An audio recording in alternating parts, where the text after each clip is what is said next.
கொஞ்ச நாளைக்கு முன்னாடி ஐநா சபை ஒரு ரிப்போர்ட் ஒன்று வெளியிட்டிருந்தாங்க.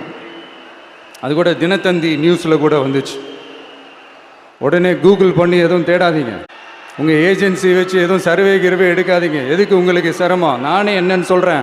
தண்ணீர் திவால் அப்படின்ற அந்த தலைப்பில் தண்ணியே இல்லாமல் திவால் ஆக போகுது அப்படின்ற அந்த கட்டுரை படிக்கும்போது உண்மையிலேயே மனசுக்கு ரொம்ப பகீர்னு இருக்கு.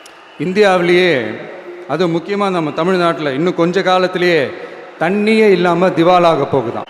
அதுக்கு காரணம் நிலத்தடி நீரை பாதுகாக்காமல் விட்டது தான் காரணம். மண்ணையும் மணலையும் கொள்ளையடிச்சா பின்ன வேற என்ன நடக்கும்? மலைகளை முழுகினா பின்ன வேற என்ன நடக்கும்? கனிம வளங்களை கொள்ளையடிச்சா பின்ன வேற என்ன நடக்கும்? இந்த மணல் கொள்ளையில் ஈடுபட்டவங்களை மேலே நீங்கள் சரியாக நடவடிக்கை எடுக்கலைன்னு அது போதுமானதாக இல்லை அப்படின்ட்டு சென்னை உயர்நீதிமன்றம் சொன்னிச்சே, மறந்துட்டீங்களா? இந்த மணல் கொள்ளை, கனிம வள கொள்ளை, இதுக்கெல்லாம் காரணம் மணல் மாஃபியா குரூப் தான் மதுரை உயர்நீதிமன்றம் அந்த கிளை சொன்னிச்சு. அதை மறந்துட்டீங்களா? இந்த மணல் மாஃபியா குரூப்புக்கு ஆதரவு அளிக்கிறது யாரு? உங்க திமுக கவர்மெண்ட் தானே.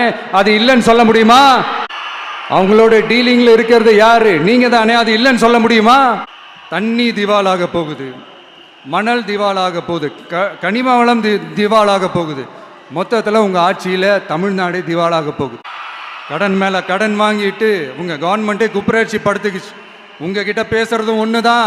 நச நச நசன் பேசி பேசி அதை கேட்டு கேட்டு மக்கள் வெறுத்து போயிட்டாங்க.